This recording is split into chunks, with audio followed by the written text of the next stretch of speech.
ძალიან ბევრი უმუშევარია. შესაბამისი სამსახურები არ არის.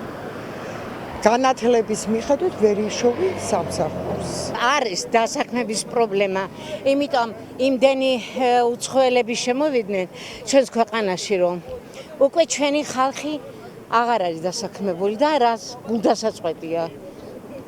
მე დადებითად ვერ ვთვლი ამ საქმეს. ძალიან პრობლემა არის. ამაზე მეტი პრობლემა რა უნდა იყოს. დასაქმება რით გეკითხები?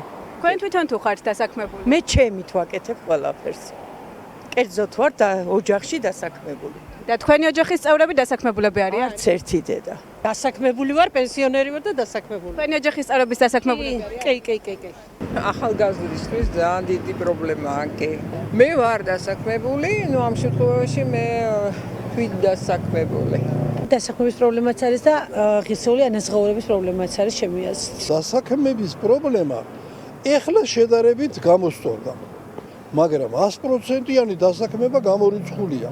თუმცა უნდა ითქვას ერთი რამ, რომ ადამიანები დასაქმებულნი არიან არა თავიანთი სპეციალობის და პროფესიის მიხედვით, არამედ უფრო სიტუაციის მიხედვით, რომ ცხოვრება მათ როგორმე კონდეთ და რაღაცა შემოსავალი კონდეთ. დასაქმების პრობლემა ჩემო კარგებო გვაქვს ძალიან ცუდად.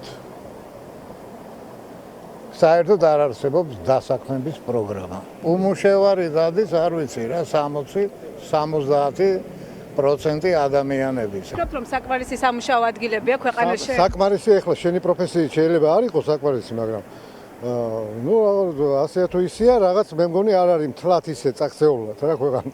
ძალიან უჭირს ხალხს, ძალიან დიდი უსაშველო გაჭირვებაა. ასე გაგრძელება ნამდვილად აღარ შეიძლება. უკან მიდის ყველა, არ არსებობს ოჯახი, საიდანაც არ არის წასული ოჯახის წევრი და იქიდან ინახავს თავის ოჯახს. გადაიხვეწა ხალხი აქედან, გადაიხვეწა გაუცაძლისი პირობების გამო. რაღაცა უნდა გვეშველოს. რაღაცა თუ არ გვეშველა, ძალიან ცუდად არის ჩვენი საქმე.